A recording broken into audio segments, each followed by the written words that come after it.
Good morning, dear students. Let us continue the reading of the lesson The Sound of Music. प्रिय छात्रों, नमस्कार। हम इस lesson की जो रीडिंग है उसको कंटिन्यू करते हैं। The sound of music, the title of the lesson, the sound of music. And for all this, Evelyn wouldn't accept any hint of heroic achievement. इन सारी चीज़ों के लिए जो भी उसने एवलिन ने इतनी महान सफलता प्राप्त की, इसको उसने यह कहीं से भी स्वीकार नहीं किया कि यह एक बहुत ही साहसिक कार्य था, यह एक ऐसा कार्य था जिसे और कोई नहीं कर सकता। उसने इस बात को बिल्कुल भी स्वीकार नहीं किया, बल्कि उसने अपनी इस सारी सफलता को एक साधारण सी बात कहा। If you work hard and know where you are going you will get there. यदि आप मेहनत करते हैं और आप ये जानते हैं कि आपको कहाँ पहुँचना है, यू विल गेट देयर, आप वहाँ पहुँच जाएंगे। And she got right to the top, और वो अपने जहाँ उसको पहुँचना था वो उसकी टॉप तक पहुँची, उसकी ऊंचाई तक पहुँची, अपनी सफलता की ऊंचाई तक पहुँची। The world's most sought after multi percussionist with a mastery of some 1,000 instruments and hectic international schedule। और वह अपनी सफलता की बुलंदियों तक पहुंची और उसने सैकड़ों हजारों इंस्ट्रूमेंट्स पर अपना को चलाने में सफलता प्राप्त की। एंड हेक्टिक इंटरनेशनल शेड्यूल, जबकि वह बहुत व्यस्त रहती थी, अपने विदेश के टूर्स भी किया करती थी, कार्यक्रम भी किया करती दूसरे देशों में जाकर। उसके बाद भी उसने बहुत सारे म्यूजिकल जो इंस्ट्रूमेंट्स थे उनमें मास्टरी हासिल की। It is intriguing to watch Evelyn function so effortlessly without hearing। यह देखना बड़ा रुचिकर लगता है कि ईवलिन जो है वह बिना सुने हुए अपने सारे कार्यों को बिना किसी परेशानी के पूरा कर लेती थी। In our 2-hour discussion she never missed a word। हमारी जो 2 घंटे की बातचीत हुई उसमें उसने एक भी शब्द ऐसा नहीं था जो उसने सुना ना हो, या जिसका उसने उत्तर ना दिया हो, या जिस शब्द को उसने समझा ना हो। Man with bushy beards give me trouble she laugh. उसने हंसकर कहा कि जिन लोगों की दाढ़ी बड़ी होती है उन लोगों से बात करने में मुझे थोड़ा परेशानी होती है। It is not just watching the lips, क्योंकि मैं उन बात करते समय उनके ओंठों को नहीं देख पाती हूँ, इसलिए मैं समझ नहीं पाती हूँ कि वो क्या कर रहे हैं। It is the whole face specially the eyes, तब मुझे उनकी आंखों को देखकर समझना पड़ता है कि वो क्या कह रहे हैं। She speaks flawlessly with a Scottish lilt. वह बिना किसी गलती के स्कॉटिश भाषा में बोल रही थी। My speech is clear because I could hear till I was 11। उसने कहा कि उसकी स्पीच, उसका भाषण, उसकी बातें बिल्कुल स्पष्ट हैं, क्योंकि 11 वर्ष की उम्र तक वह आसानी से सुन सकती थी। But that does not explain how she managed to learn French and master basic Japanese। लेकिन यह बात समझ में नहीं आई कि किस प्रकार उसने बाद में फ्रेंच भाषा और जापान की जो बेसिक भाषा थी उसको उसने किस प्रकार से सीखा। यह बात थोड़ा सा समझ में अच्छी प्रकार से क्लियर नहीं हुई।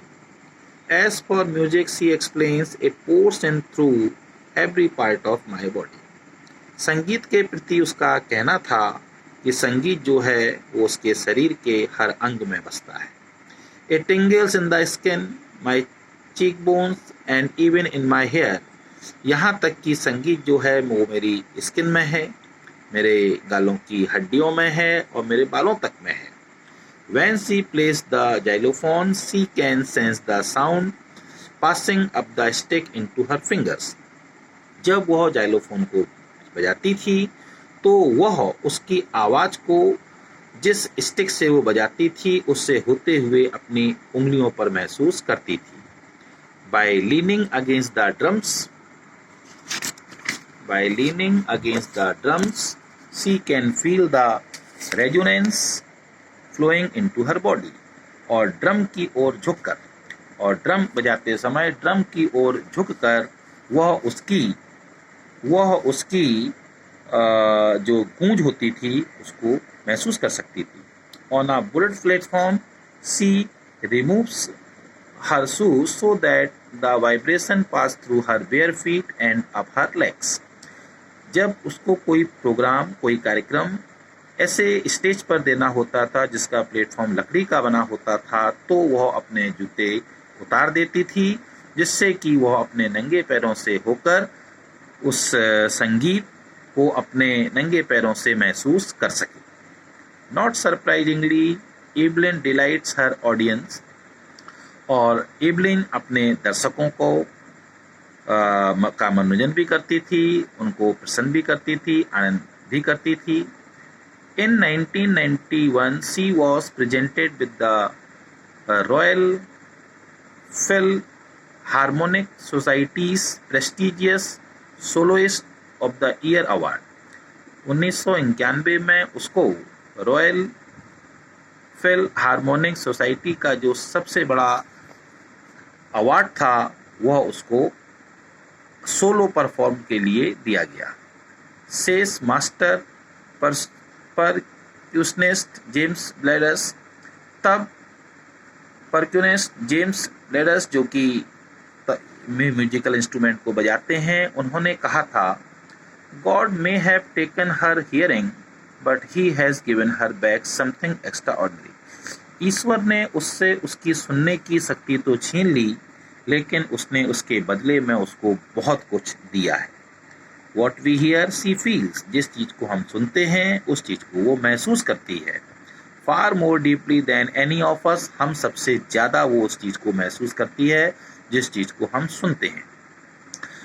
That is why she expresses music so beautifully, यही कारण है कि वो इतनी अच्छी प्रकार से संगीत को प्रस्तुत कर पाती है. Evelyn confessed that she is something of a workaholic. Evelyn इस बात को स्वीकार करती है कि उसे काम करने की लत है. I have just got to work, मैं कार्य करने के लिए पैदा हुई हूँ. Often harder than classical musicians, अन्य क्लासिकल म्यूजिशियंस जितनी मेहनत करते हैं, मैं उनसे ज़्यादा मेहनत करती हूँ.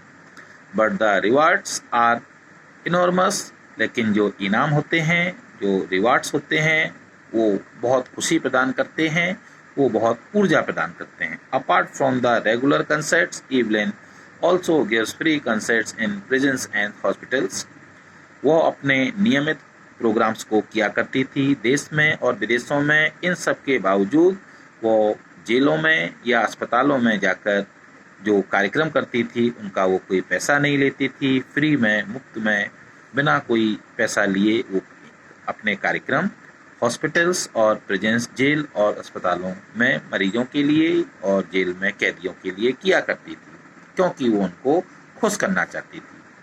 She also gives high priority to classes for young musicians, और वह बहुत ज़्यादा सपोर्ट करती थी यंग म्यूजिशियंस के लिए, जो म्यूजिशियंस छोटी उम्र में संगीत सीखना चाहते थे, जो बच्चे छोटी उम्र में संगीत सीखना चाहते थे, उनके बारे में वो बहुत ज़्यादा सोचा करती थी.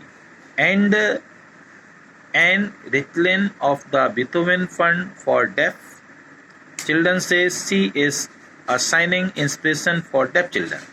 एन रिचलिन जो कि बीथोवन फंड, जो बच्चे बहरे होते हैं, जो बच्चे सुन नहीं पाते हैं, उन्होंने जो इस फाउंडेशन के अध्यक्ष थे, उन्होंने कहा था, she is a shining inspiration for def children.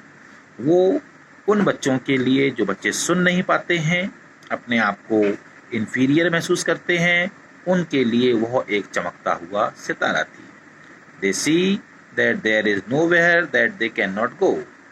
वे देखते हैं कि there is nowhere that they can not go. जब वो उसकी सफलता को देखते थे, तो वे इस बात को जान लेते थे कि वे भी जीवन में जो चाहें वो कर सकते हैं. Evelyn Glennie has already accomplished more than most people twice her age. Evelyn Glennie ने अपनी उम्र के अनुसार अन्य लोग जितनी सफलता प्राप्त कर सकते थे, उससे ज़्यादा सफलता को प्राप्त कर लिया था.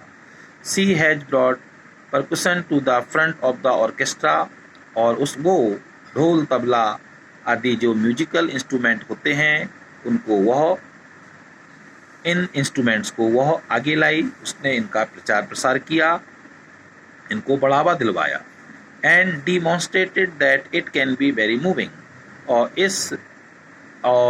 इस बात को उसने प्रदर्शित किया कि ये वो यंत्र हैं जिनको कि बहुत आगे तक ले जाया जा सकता है।